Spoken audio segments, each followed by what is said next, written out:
Hi, my name is Canmanie and I'm presenting our paper Back to the Future, Solving Hidden Parameter MDPs with Hindsight.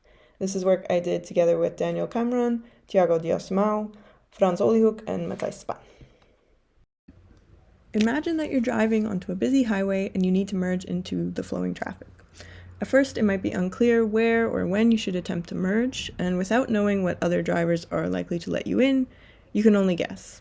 But once you start merging or indicating that you want to merge in front of a car, it becomes very obvious whether that car is going to cooperate and let you in, or whether they're not. So in hindsight, when this information is revealed, you might have wished that you waited longer, or maybe you know that you made the right decision. Learning from hindsight is something that occurs very naturally to humans. We're capable of incorporating new information into our decision-making very seamlessly and without starting from scratch every time. This is the kind of power that we want to encode into a reinforcement learning agent. Let's further illustrate this with an example. If you're familiar with partially observable MDPs, you might already know the tiger problem. In this problem, there's a tiger and there's some sort of treasure, and they're each hidden behind one of two doors. An agent can take one of three actions. It can either open the left door, the right door, or it can listen. When the agent opens a door, it either gets a reward for finding the treasure or a big penalty for finding the tiger, which probably eats the agent. If the agent executes a listening action, then it hears the tiger roar behind one of the doors. With some probability, it incorrectly hears which door the tiger is behind, otherwise it correctly hears where the tiger is. So to model this problem as a hidden parameter MDP, the observable states are that the agent hears nothing, so this would be in the first step of the episode, for example, or it hears the tiger behind the left door, or hears the tiger behind the right door. The hidden parameter is the true location of the tiger, and this does not change during an episode.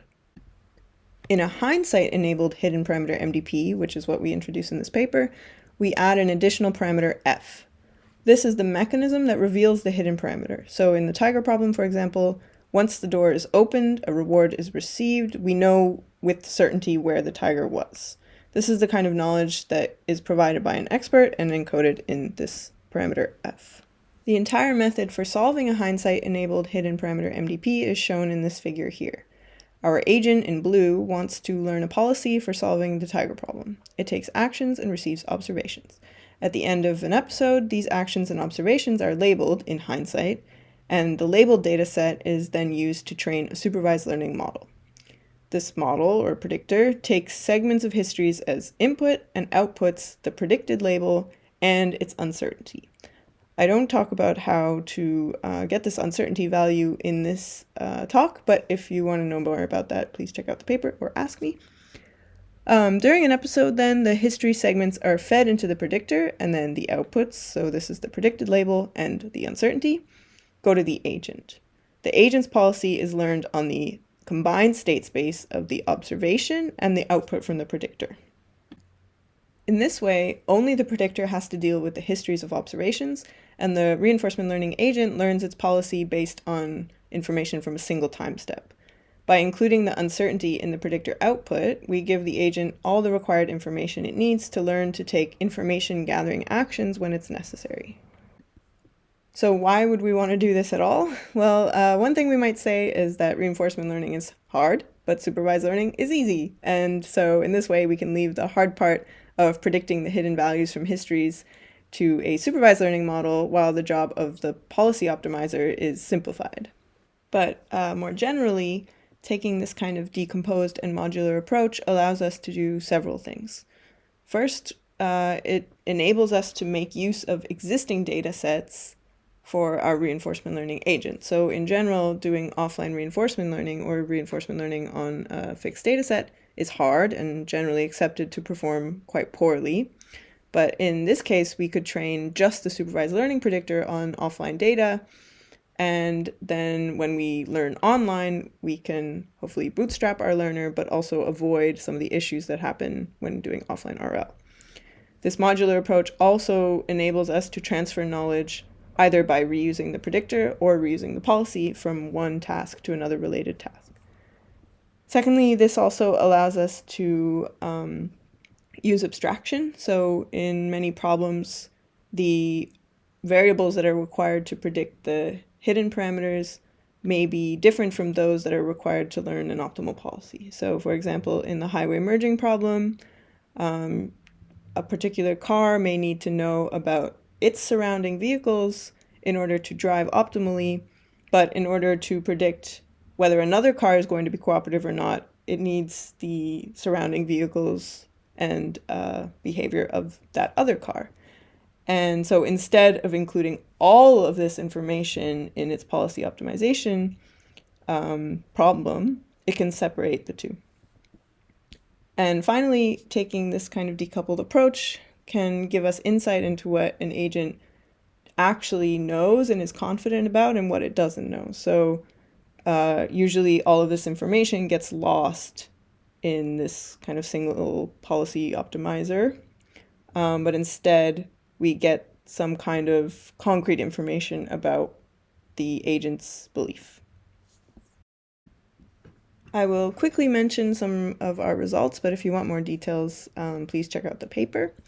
We applied our method first to the tiger problem for different probabilities of noise to see how it compares to an agent that either learns a policy on an entire history, so the state space becomes actually the augmented space of history of observations, and an agent that also does this but uses a deep Q network to compress the history.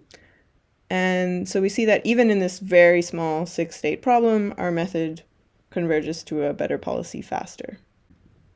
And if we dive into what our agent is actually learning a little bit more, we see that when an episode begins, or so the history is empty, our agent is only ever 50% confident about where it thinks the tiger is.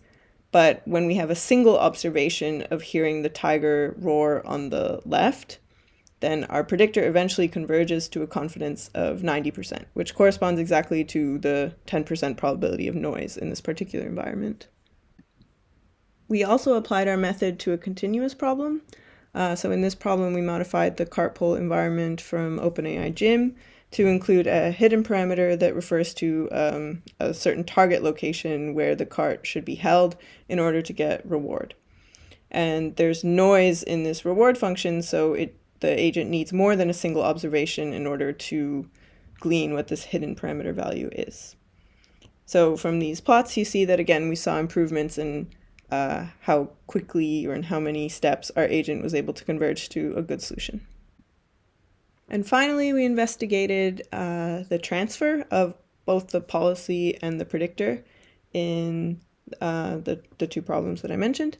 And we found that both showed improvements compared to a hindsight agent that was learning from scratch. So to summarize, we expect that taking our hindsight-enabled approach can improve sample efficiency, both by compressing the state space onto which the policy is learned and by enabling the use of offline data for training the predictor.